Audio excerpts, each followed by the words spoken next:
Hey everybody, this is chapter 1 of Gustav A. Vetter's book, Dialectical Materialism, a historical and systematic survey. The first chapter is of part 1 of the book, which is titled The Philosophical Roots of Marxism. 1. Hegel. 2. The quote, Hegelian Left. 3. Ludwig Feuerbach, Marxism and Positivism. So, this will probably just be kind of, I imagine, I don't know, just kind of like a rough overview of the context of the development of Marxist thought, or Marxism. Yeah, that's my guess of what it's going to be like. But I want to read this book.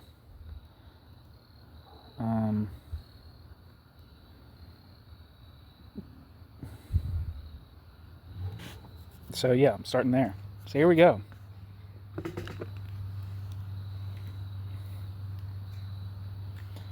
Marxism, according to Lenin, is derived from 3 main sources. Quote, the doctrine of Marx ... is the legitimate successor of the best that was created by humanity in the 19th century in the shape of German philosophy, English political economy, and French socialism, end quote. Lenin. In the piece, 3 sources and 3 component parts of Marxism. End footnote. The economic and political sources mentioned above cannot be dealt with here, but in order to give a complete picture of the development of Soviet philosophy, it will be worthwhile to enter at least briefly into the philosophical background of Marxism, the more so since both Lenin and Stalin, as well as Marx and Engels, are continually referring to the, quote, materialistic inversion, end quote, of the Hegelian dialectic. Marxism has prided itself from the beginning on its ancestry in classical German philosophy. Quote, we German socialists, end quote, says Engels, quote, are proud of the fact that we are derived not only from Saint-Simon, Fourier, and Owen, but also from Kant, Fichte, and Hegel, end quote. Engels, in Socialism, Utopian, and Scientific. Quote, the German working class movement is the inheritor of German classical philosophy, end quote. Engels, Ludwig Feuerbach, und der Ausgang der klassischen Deutschen Philosophie. Ludwig Feuerbach and the End of Classical German Philosophy. I'll just have the translation below. It was on the next page, though, so forgive me.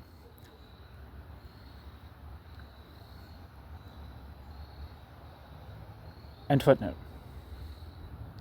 An inheritor, too, not only in the sense that the founders of Marxist theory were to some extent influenced by this philosophy, but also because German socialism constitutes a direct continuation of the philosophy of the great German masters. The age of merely speculative theoretical philosophy is presumed to have ended and a new era to have begun, in which its task is not merely to interpret the world, but also to change the world. Of all the great German philosophers, neither Kant, Fichte, nor Schelling has had so great an influence on Marxism as Hegel. New section, section 1, Hegel. The philosophy of Hegel is the most complete realization of the romantic urge to incorporate all departments of life and culture into a unitary scheme. Fichte and Schelling had already made the first moves towards deriving everything from a single ultimate principle. Fichte's first principle is the ego, Schelling's the absolute, conceived as a principle of absolute indifference, which is the source of all diversity and multiplicity. But the absolute as a principle of indifference cannot explain the diversity which is supposed to proceed from it. Hegel therefore endeavored so to frame the concept of the absolute that the basis of multiplicity should already be contained in it. In the nature of the absolute itself, a pattern would be thereby revealed, such that the multiplicity observable in nature and history would become intelligible as a mere expression and development of this pattern itself. Hegel therefore conceived the absolute as a concrete idea, as a concept unfolding by virtue of its own internal development. All concrete determinations are merely moments and phases undergone by the absolute in the absolute's own process of self-development. The means whereby the absolute differentiates the absolute self through the absolute's own internal activity is the elaborated Hegelian dialectic, the celebrated Hegelian dialectic. In Hegel's sense of the term, dialectic is a process in which a starting point is negated, thereby setting up a second position opposed to it. This second position is in turn negated, i.e., by negation of the negation, so as to reach a third position regarding a synthesis of the two preceding, in which both are, quote, transcended, i.e., abolished and at the same time preserved on a higher level of being. This third phase then prefigures in turn as the first step, this third phase then figures in turn as the first step in a new dialectical process leading to a new synthesis and so on. As against the interpretations of Hegelianism current in the Soviet Union and commonly met with in Marxist literature, it must be emphasized that this dialectical process is not considered by Hegel to be in any sense merely a method by which we think. Footnote. M.A. Leonov, for example, complains that, quote, in Hegel, the laws of the dialectic are not derived from nature and history, but rather imposed on nature and history as laws of thought, end quote. M.A. Leonov, in something in Russian which translates as Outline of Dialectical Materialism, end footnote. As can be seen from the presence of a dialectical pattern in the absolute itself, it is definitely taken to be a genuine process in reality as well. With these preliminaries, we may now attempt a brief sketch of the Hegelian system.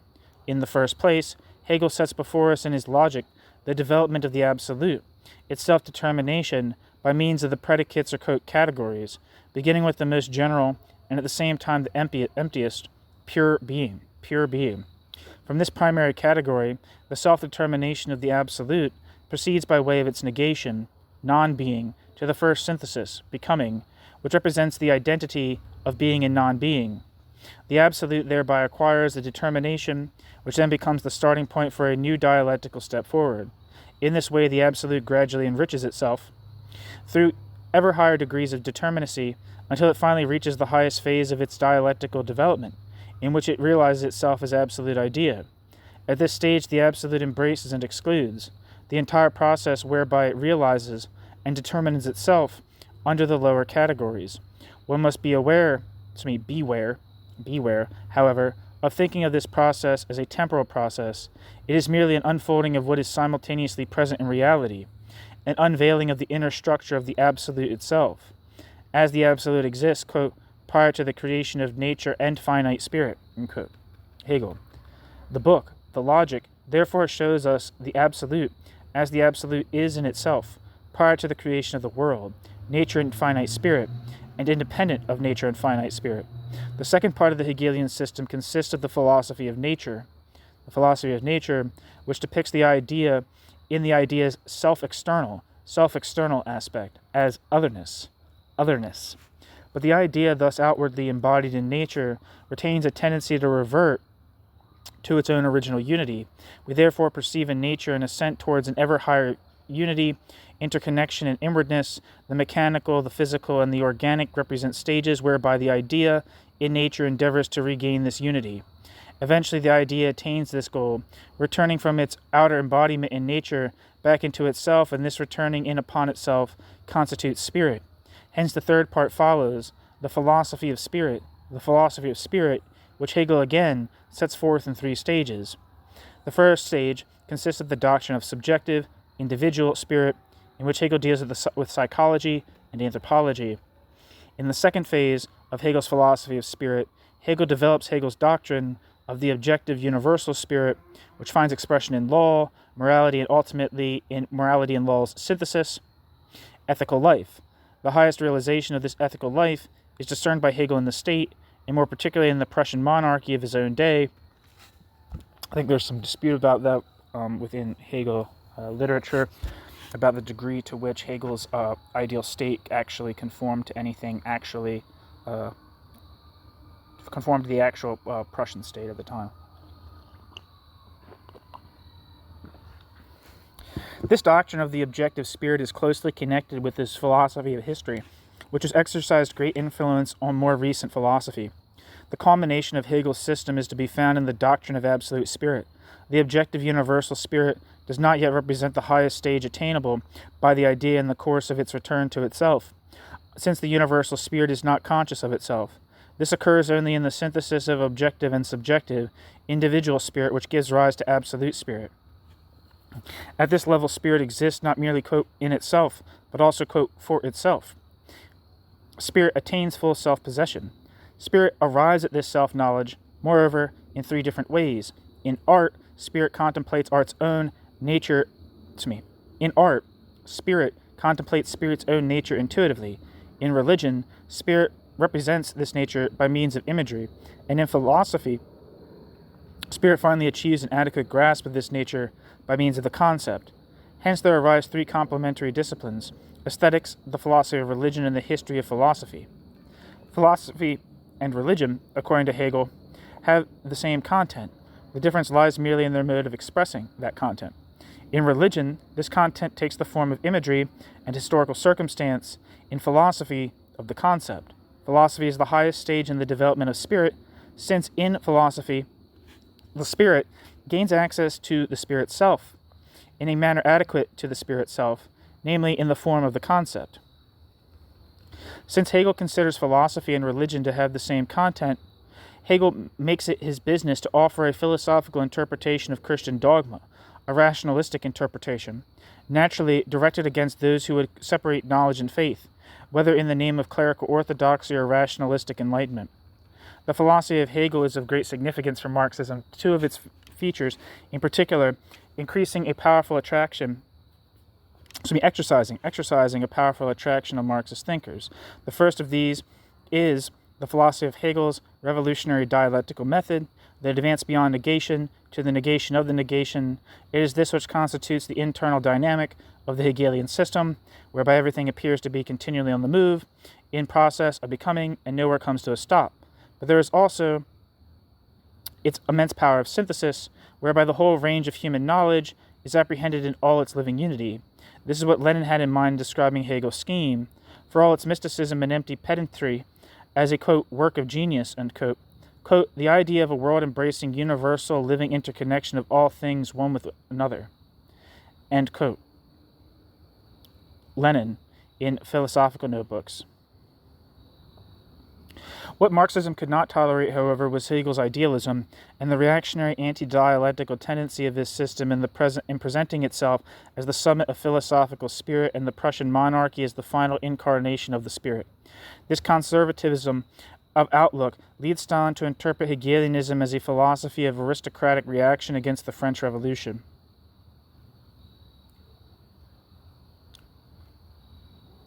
For Soviet philosophy, the effect of Hegel's idealism upon Hegel's dialectic is to violate every single one of the, quote, principal features, end quote, of dialectic laid down by Stalin himself.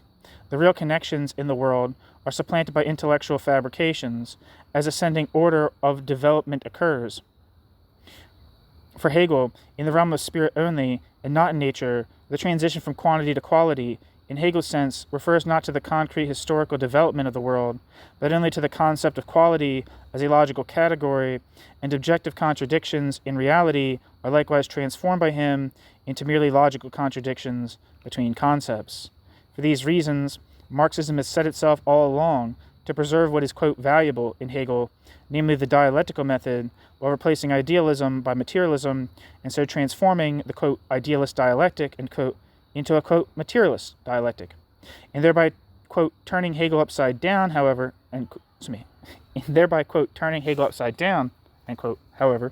Marxism retains not only an immediate link with Hegel, but also an indirect link with Hegel by way of Feuerbach and the, quote, Hegelian left.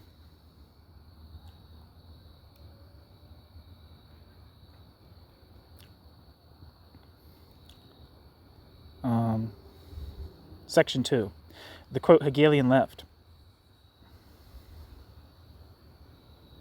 For this and the following sections, see Auguste Cornu, Marx, l'homme et l'œuvre de le Hegelianisme ou Materialisme historique, 1818 bis 1845.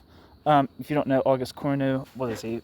French scholar who eventually, I believe, not sure, I'm exactly, but I want to say a Stalinist who moved out of France in the post-war period to teach in the GDR. I'm pretty sure that's what happened. See also Karl Löwit, Von Hegel bis Nietzsche, published in 1941, and Wilhelm Windelband, Die Geschichte der neueren Philosophie. That's like the history of, I'm guessing that's the history of modern philosophy. 2, published in Leipzig in 1922. Soon after Hegel's death in 1931, his disciples split into two groups. The rift occurred chiefly in the field of philosophy of religion. The, quote, right remained more or less loyal to the traditional outlook expressed in the doctrines of the churches, but there was also a, quote, left, consisting of those who supported the liberal opposition to Prussian absolutism and made use of Hegelianism as a weapon against it. The, quote, Hegelian left, led by David Strauss, Bruno Bauer, Ludwig Feuerbach, Max Stirner, and Karl Marx, pointed to the contradiction between Hegel's revolutionary method and the conservatism of Hegel's system. It arises from the fact that the dialectical method involves a continual progress, a ceaseless development, for which no specific state of affairs can be laid down in advance as an ultimate conclusion. The principle of dialectical progress implies that every reality is thereby already in process of losing the character of logical necessity it possesses at that moment. At any subsequent moment, it is no longer rational and appears destined to give place to a new reality.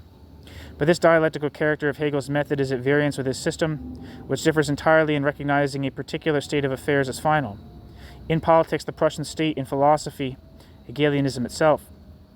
The left-wing Hegelians simply took over the revolutionary method and turned the revolutionary method into a philosophy of action. For Bruno Bauer, this action consisted in philosophical criticism. Its task is to ensure that the irrational element is eliminated from the historical unfolding of reality. Reinhard Laut has recently shown there were two Slavs in particular in the ranks of the young Hegelians who played an altogether critical part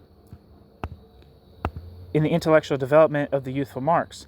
Laut regards this as one of the decisive reasons why Marx's doctrine should have proved so particularly influential in the Slavonic East.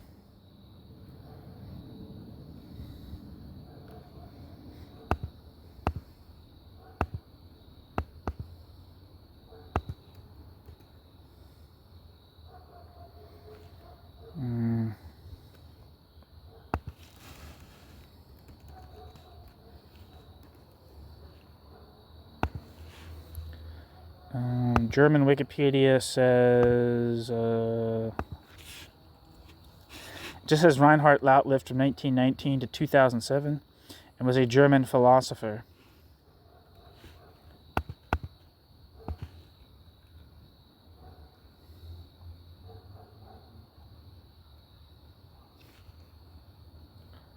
Back to the text. The first of these two, Count August von I can never say this guy's name, von Kiszkowski, found the answer to the general perplexity which had overtaken the minds of Hegel's disciples after the master's death. If the absolute spirit has attained to self-awareness in Hegel's philosophy, what is there left for post-Hegelian philosophy still to do?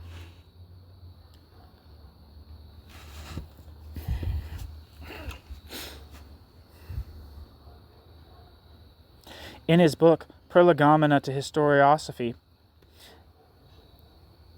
Kiszkowski bases history upon the triad of feeling, antiquity, thought, the period of internalization inaugurated by Christ and terminated by Hegel, and will.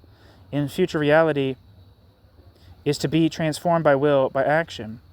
Quote, practical philosophy, or more properly speaking, the philosophy of practice, the most concrete possible influence of the latter on life and social relationships, the emergence of truth in concrete activity, such as the future destiny of philosophy in general, end quote. Kiszkowski. And again, I don't know if I'm pronouncing that name right. Into the field of political and social activity, the Hegelian philosophy being transformed in the process into a political and social doctrine. Oh shit, I missed a sentence, excuse me. This watchword of concrete action now led the young Hegelians into the field of political and social activity, the Hegelian philosophy being transformed in the process into a political and social doctrine. To begin with, however, the campaign against the, quote, right and political absolutism was opened, not in the political field, but in that of the philosophy of religion, which with an attack on the churches and on Christian doctrine. Only later was the struggle against the churches, which were held to be the main pillars of absolutism, extended into a struggle against the Prussian monarchy as well. In addition to Arnold Ruge, one of the leading figures in this struggle was the Russian Mikhail Bakunin. He is the other Slav among the young Hegelians whom Laut regards as having exercised a decisive influence on Marx's mental development.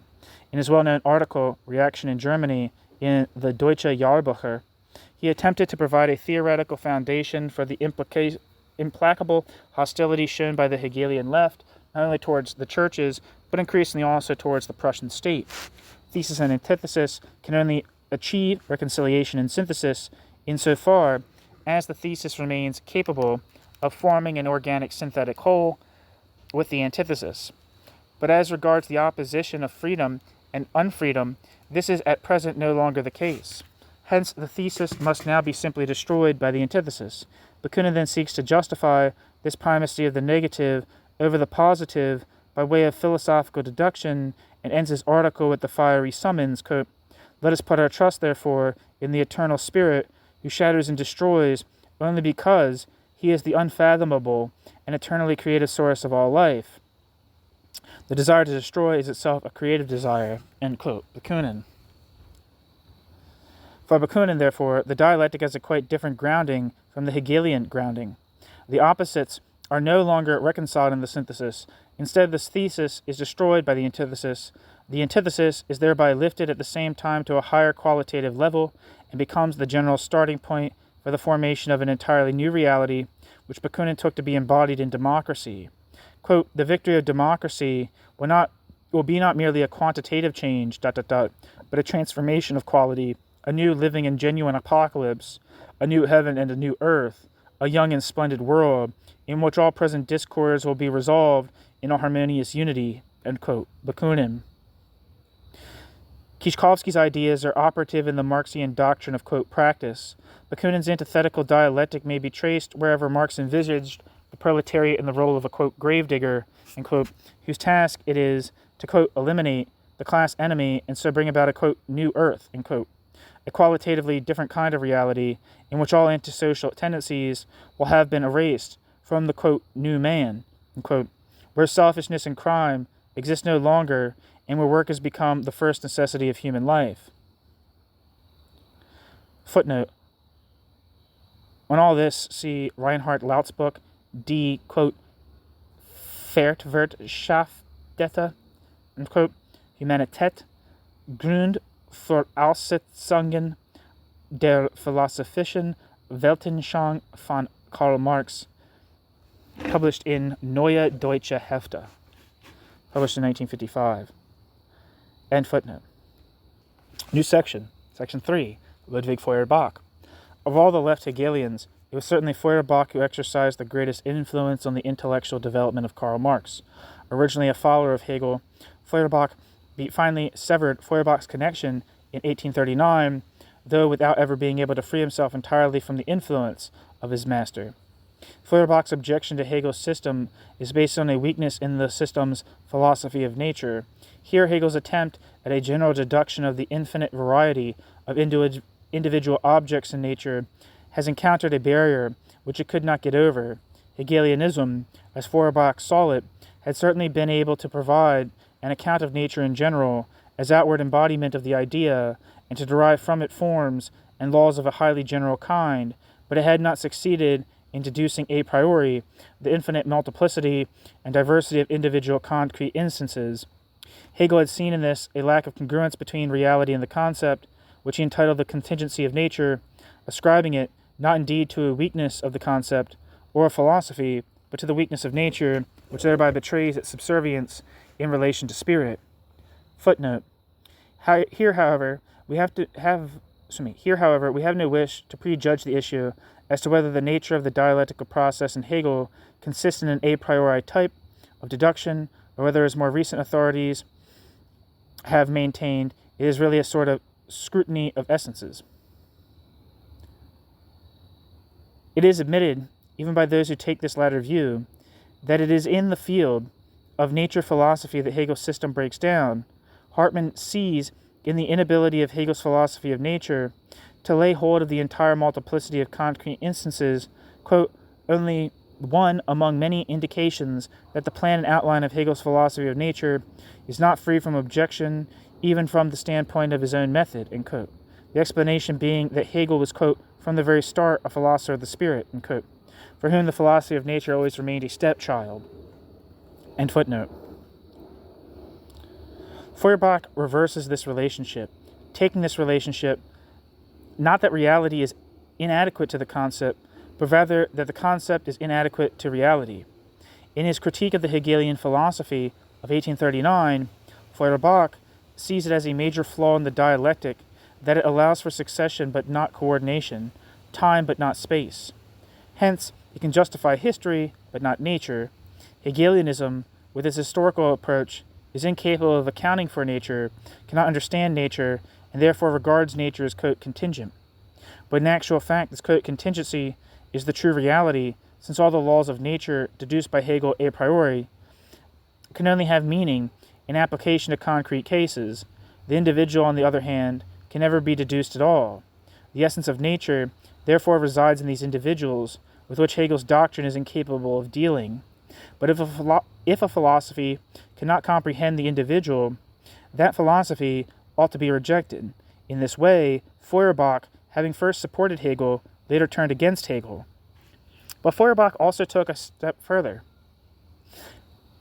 True reality, Feuerbach holds, is the individual, the singular, nature, the universal, the idea, spirit, or correlative to this. In his Outlines for a Philosophy of the Future of 1843, Feuerbach argues that only the sensory individual is real, and the universal merely an illusion on the part of the individual. Here again, Feuerbach inverts the Hegelian thesis. Hegel considers spirit, the idea, to be the true reality, and nature merely the external guise, a necessary self-division on the part of spirit, which apprehends itself by means of this sundering and separation from itself. According to Feuerbach, however, the opposite happens. Spirit is merely a duplication and a disunity of the individual within itself. A disuniting. Let me read that whole sentence. According to Feuerbach, however, the opposite happens. Spirit is merely a duplication and disuniting of the individual within itself, not a real entity, but only a pale reflection of nature. German idealism thereby terminates in a crude materialism, and there its tragedy lies. The basic flaw in idealism's inability to derive nature and the individual from the idea, and the universal, led, in Feuerbach's teaching, to its own self-destruction through the disavowal of its one creative principle, spirit. And yet this materialism and naturalism still bears traces of its idealistic origin. The influence of the dialectic remains, as can be seen in the concept of spirit, as the, quote, negation of matter, as a sundering of nature over against itself. Quote, this materialism is the twin brother of dialectical idealism. Feuerbach's teaching is merely inverted Hegelianism. End quote. Windelband. Starting from this point of view, Feuerbach carries Strauss's criticism of Christianity to Strauss's criticism of Christianity's logical conclusion. Krauss's historico-philological methods have already shaken the foundation of religion. Feuerbach attempts to uproot them psychologically by seeking to lay bare the origins of the idea of God and to liberate humanity from this idea.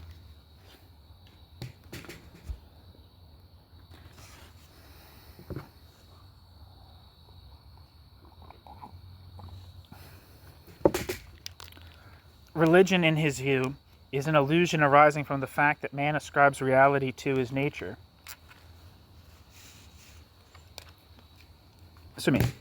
Religion, in Marx's view, not Marx, Jesus Christ, I'm spacing out here. I had too much coffee, I'm trying to get through this.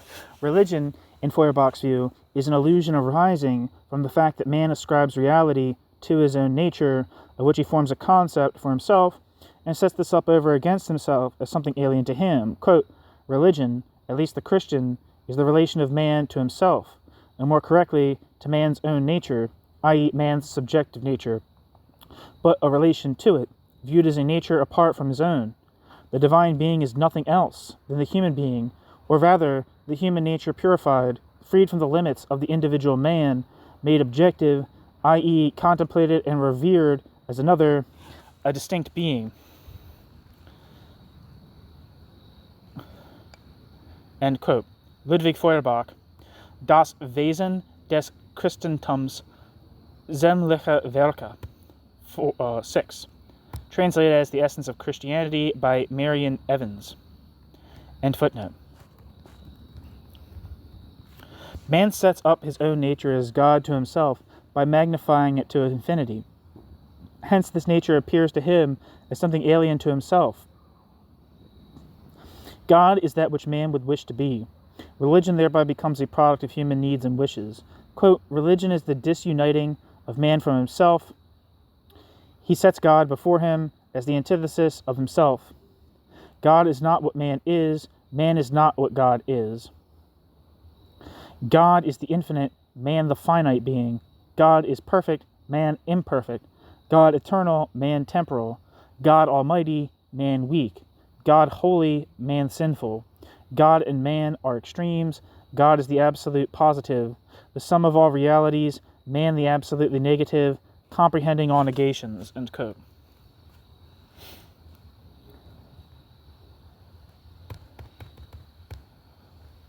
Feuerbach. The urgent need at present, however, is to transform this God back into man, God being in reality nothing other than man. He must be remade into the true, rational, philosophical man. Theology is to be transformed into anthropology, but anthropology of a philosophical kind. In this way, Feuerbach seeks to liberate man from the illusion of God, to restore him his full freedom, and to make a true man out of him. Quote, the aim of my writings and lectures is this, to turn men from theologians into anthropologists, from lovers of God into lovers of humanity, from candidates for the hereafter into students of the here and now, from lackeys of a heavenly and earthly monarchy and aristocracy into free, self-respecting citizens of the world.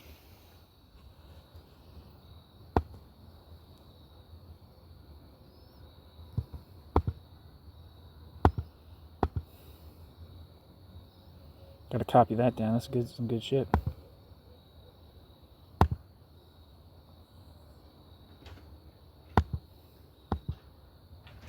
Dinner's ready. Awesome. You hear me? Yeah, I heard you. I'll be in.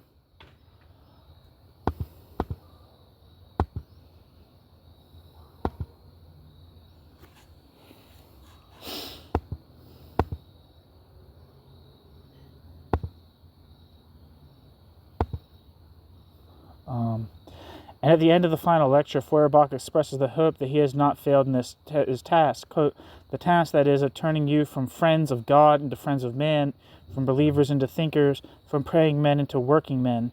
from Christians by their own admission and belief half animals and half angels into men, into complete men. Unquote.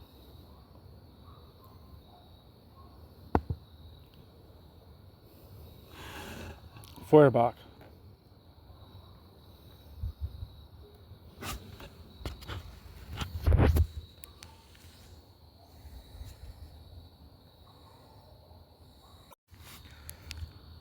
Feuerbach's atheistic humanism here takes on a religious note.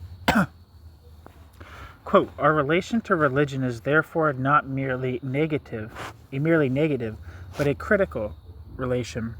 We only separate the true from the false, ... but that which in religion holds the first place, namely God, is, as we have shown, in itself and according to truth, the second, for it is only the nature of man, regarded objectively, and that which to religion is the second, namely man, must therefore be constituted and declared the first.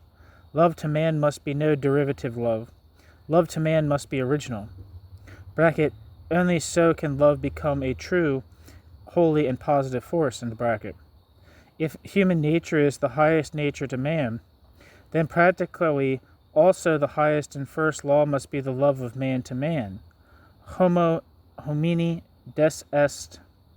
This is the great practical principle. This is the axis on which revolves the history of the world. The relations of child and parent, of husband and wife, of brother and friend in general, of man to man, in short, all the moral relations are per se religious.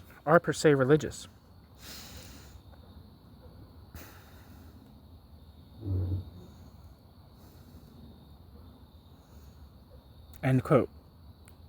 Feuerbach. The essence of Christianity. And when Feuerbach says of himself in his philosophical fragments, quote, God was my first thought, reason my second, and man my third and last, end quote. Feuerbach.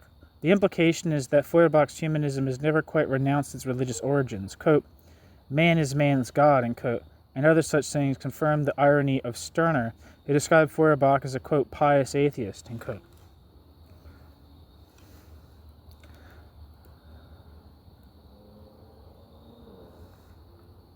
The remark is more than a mere witticism, for the religious problem is the central issue in all of Feuerbach's thinking.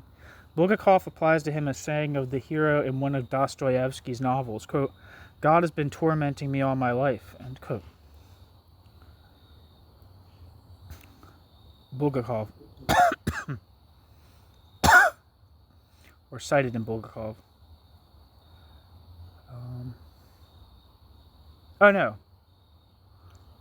Bulgakov applies to him a saying of the hero in one of Dostoevsky's novels, quote, God has been tormenting me all my life, quote, Dostoevsky. Feuerbach says of himself, indeed, in the lectures on the nature of religion delivered towards the end of his life, quote, apart from this difference among my writings, they all in the strict sense have one and the same object, one and the same thought and endeavor, one and the same theme. That theme is religion and theology and everything connected therewith, end quote. This is all of considerable interest to our inquiry. This religious aspect of anthropologism, the cult of, quote, God-man, end quote, to borrow an expression from Bulgakov, is also evident as a legacy from Feuerbach in Marxism and Bolshevism, though it is not in fact acknowledged, Feuerbach himself being disapproved of precisely because of his religiosity. But when Feuerbach asserts that man is man's God, Feuerbach is thinking of man as a social being, in community with other men, quote, man by himself is human, parenthesis, in the ordinary sense, in parenthesis, man and man together, the unity of I and thou, is divine, end quote. Feuerbach. So much for Feuerbach. We have dealt with him in some detail since his doctrine had a great influence on that of Marx and hence on the whole of Marxism.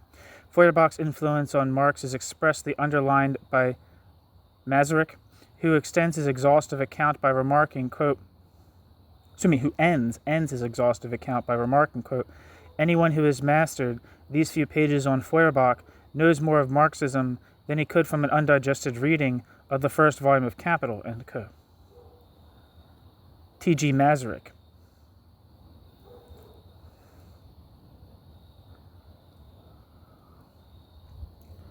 Bulgakov goes further still, quote, I should like to endorse this judgment, bracket, of Masaryk's above, in bracket, with redoubled emphasis. Even a well-digested reading of all 3 points of Marx's Capital, Jesus Christ, I'm fucking this up. Quote, I should like to endorse this judgment, bracket, of Masaryk's above, in bracket, with redoubled emphasis. Even a well-digested reading of all 3 volumes of Marx's Capital will give no such idea of the basic standpoint, the ruling spirit of Marxism, as familiarity with Feuerbach. End quote. Bulgakov.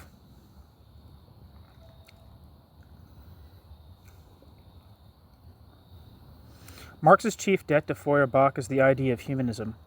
This humanism, the struggle to free humanity from oppression, led Marx to socialism. Feuerbach is also the source of the notion of anthropomorphism, which Marx, as we shall see, was to apply not only to philosophy and religion, but also in the social field. The influence of Feuerbach, and that of all the, quote, Hegelian left, especially the fact that they began their campaign against the, quote, Hegelian right, and the whole social order dominant at that time, with an attack on traditional Christianity, also helps to explain how Marxism could take on such a violently anti-Christian and anti-religious character. From the standpoint of contemporary Soviet philosophy, however, Marx's significance is not to be seen merely in the fact that Marx combined the Hegelian dialectic with Feuerbach's materialism.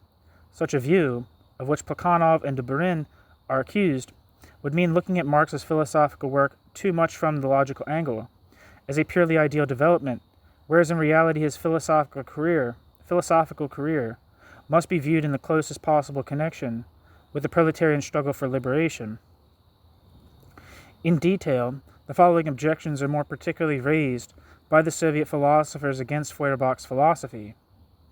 A. In his revolt against German idealism, Feuerbach paid insufficient attention to the importance of the dialectic, hence Feuerbach confined Feuerbach's self to dissenting from Hegelianism without overcoming Hegelianism, Parenthesis, Engels already made this criticism in his tract on Feuerbach. End quote. B.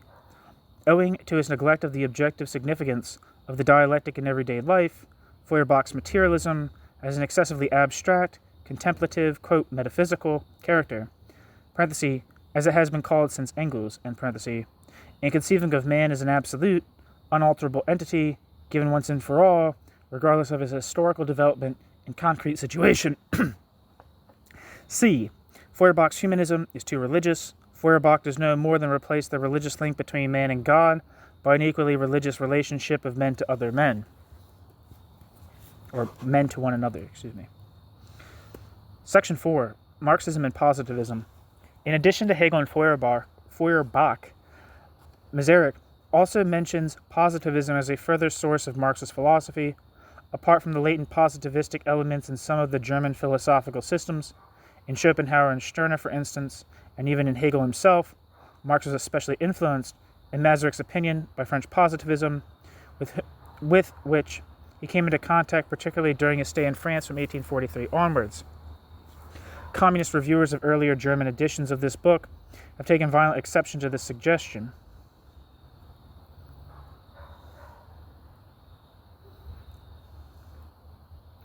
A Soviet reviewer in Vопроsi Philosophy, who lacked even the courage to reveal his own identity and sign his article, quote, materialist, this being the only instance known to us where an article in this periodical has appeared under a pseudonym, describes it as a, quote, scoundrelly fabrication, end quote, to identify the dialectical materialist rejection of metaphysics with that of positivism, since positivism also regards materialism as, quote, metaphysics, end quote, and rejects all philosophy whatsoever. A further major argument put forward is the hostile attitude which Marx and Engels adopted towards Comte. That the Soviet elaboration of Marxism does indeed concede the right of philosophy to exist, and differs from positivism in this respect, is something we have always been at pains to acknowledge. Even in earlier editions of this book, in the very passage, indeed, which our Soviet reviewer singles out for attack, so that the charge of, quote, scoundrelly fabrication recoils on his own head, but it still does not follow from this that in earlier days also Marxism was also similarly anti-positivistic in its attitude, nor yet that even in Soviet Marxism some other positivistic elements may not be discernible. And if Marx and Engels took issue on occasion against Comte, this too is no guarantee of Marx and Engels' entire immunity from positivistic habits of thought, for positivism had already come into being earlier than this. Indeed, Feuerbach himself, who exercised so decisive an influence on the two founders of Marxism, is commonly referred to as one of the main representatives of German positivism. As for the concrete evidence of Marxism, having absorbed a measure of positivism, it is clearly traceable from the first at many points in Engels. Thus, many passages in Engels' writings evince a tendency to dissolve philosophy into the special sciences, as when Engels says, for example, in Anti-Düring, quote, it is in fact no longer a philosophy, but a simple world outlook which has to establish its validity and be applied not in a science of sciences standing apart, but within the positive sciences, end quote. Engels. Anti-Düring. We shall have to return to this matter in more detail in Part 2. A second similarity between Marxist philosophy, this time including Soviet philosophy, and positivism consists in their common aversion for unchanging, quote, metaphysical, end quote, entities, and restrictions of attention to the perpetually changing flux of facts or appearances. In spite of this, dialectical materialism endeavors to validate the category of, quote, essence, as well as that of appearance, but we shall see more explicitly in Part 2 how impotent it is to give a concrete account of this category, based on the denial of any unalterable essentiality in things, such as would guarantee a certain stability throughout all change. But dialectical materialism, again like positivism, is concerned only with the dynamic aspect and pays insufficient regard to the static element, that which persists in all change and development. The result, despite all the renunciations of positivism, is a constant oscillation between anti-positivism and certain positivistic positions, an indeterminacy which will often emerge in the course of our survey. And that's the end of Chapter 2 of Dialectical Materialism, a historical and systematic survey by Gustav A. Vetter. And Chapter 1 was titled... Did I say Chapter 2? I feel like I just said Chapter 2. Probably just said Chapter 2. It's end of Chapter 1, which was The Philosophical Roots of Marxism, with the headings Hegel, the quote, Hegelian left, and quote, Ludwig Feuerbach, Marxism and Positivism. Thank you so much for listening.